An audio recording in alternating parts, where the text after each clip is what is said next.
शूशी को आज उसके ऑफिस में उसका बॉस बुलाता है, जहां उसे पता चलता है कि उसकी प्रमोशन के साथ साथ उसे हैदराबाद भी ट्रांसफर किया जा रहा है, जिससे शूशी बहुत खुश होती है क्योंकि हैदराबाद में जॉब करना ही उसका सपना था। ऐसा इसलिए था क्योंकि वहां पर उसका बॉयफ्रेंड रहता है और वो हमेशा से यही चाहती थी कि वो उसी के पास रहे। और अब शूशी हैदराबाद भी पहुंच गई थी, लेकिन उसने अभी तक अपने बॉयफ्रेंड को इस बारे में कुछ नहीं बताया था क्योंकि वो उसे सरप्राइज देना चाहती थी, जिसके लिए वो बहुत ज्यादा एक्साइटेड थी। लेकिन उसका बॉयफ्रेंड सुबह से उसकी कॉल का जवाब नहीं दे रहा था। शूशी इस वक्त क्लब में थी और उसे लग रहा था कि उसका बॉयफ्रेंड बेचारा बिजी होगा। फिर वो वॉशरूम को जाते टाइम वहाँ पर एक लड़की को किस करते हुए देखकर शर्माते हुए अंदर जाती है और अब उसका भी मन था कि वो जल्दी से अपने बॉयफ्रेंड से मिले। तभी उसे याद आता है कि उस लड़के के जैसी घड़ी उसके बॉयफ्रेंड के पास भी है और जब उसने अपने बॉयफ्रेंड को कॉल की तो अब उसका ये शक हकीकत में बदल जाता है। बाहर लड़की के साथ वो लड़का कोई और नहीं बल्कि शूशी का ही बॉयफ्रेंड था। शूशी मुंबई से हैदराबाद खुश होकर आई थी ये सोचकर कि अब तो वो अपने बॉयफ्रेंड के साथ ही रहेगी और उसके साथ मजे करेगी। लेकिन वहाँ पहुंचकर वो एक क्लब में अपने बॉयफ्रेंड को किसी और लड़की के साथ ही देखती है और जब वो अपने बॉयफ्रेंड के पास गई तो शूशी को देखकर उसका रिएक्शन बिल्कुल नॉर्मल था, जिससे शूशी को बहुत बुरा लगता है और अब वो इसी सदमे में बाहर आकर काफी ड्रिंक कर लेती है। और फिर जब उसका बॉयफ्रेंड फ्री होकर उसके पास आया तो उसका बॉयफ्रेंड तो वहाँ ऐसे रिएक्ट कर रहा था मानो उसने अभी कुछ किया ही ना हो और वो शूशी को बोलता है कि यहाँ पर ये सब नॉर्मल है। वो उसे बोलता है तुम्हें इस अनजान शहर में रहना तो मेरे ही साथ पड़ेगा, तुम्हारे पास ऑप्शन ही मैं हूँ। शूशी को उसकी बातें बहुत चुभ रही थी। तभी शूशी वहाँ से उठती है और पास में बैठे एक लड़के को किस करके वहाँ से चल जाती है।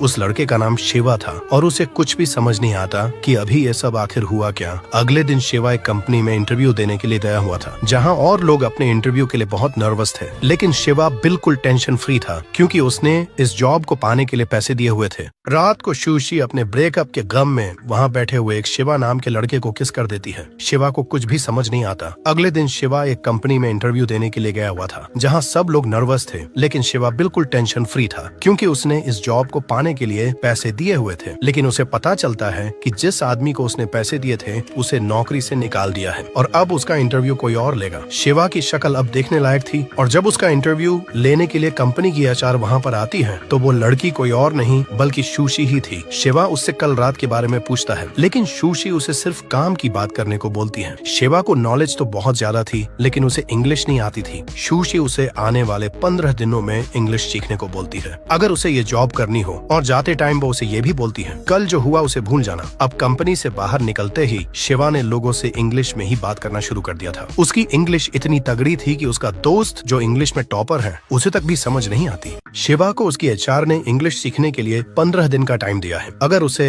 वो 1 लाख रुपए मंथली सैलरी वाली जॉब चाहिए। शिवा की किस्मत भी ऐसी थी कि जिस लड़की ने उसे क्लब में किस की थी वही उसकी एचआर थी। इसके बाद से अब शिवा सभी से इंग्लिश में ही बात करने लगा था। शिवा की इंग्लिश इतनी तगड़ी थी कि उसका दोस्त इंग्लिश में टॉपर है और उसे तक भी शिवा की वाहियात इंग्लिश समझ नहीं आती। फिर एक रात जब शिवा और उसका दोस्त ड्रिंक करके चले हुए थे तो रास्ते में उन्हें पुलिस वाले रोक लेते हैं। उस वक्त उनकी हालत खड़े रहने लायक नहीं थी और उसी वक्त वहाँ पर पुलिस वालों ने शिवा की एचआर को भी रोक रखा था, जिसे देखकर शिवा तो वहाँ पर भौंकला ही जाता है और पुलिस वालों को ना चाहते हुए भी उसकी एचआर को वहाँ से छोड़ना पड़ता है। अब अगले दिन शिवा सुबह ही अपनी एचआर को कॉल कर देता है। उस वक्त उसकी एचआर ऑफिस की मीटिंग में थी, इसलिए वो उसको रात में कॉल करने को बोलती है। अब रात को उसकी एचआर को उसका बॉयफ्रेंड किसी और लड़की के साथ अपनी फोटो भेजता है और तभी उसे शिवा का मैसेज भी आता है। अब उसकी एचआर भी शिवा की तरफ को अट्रैक्ट होने लग गई थी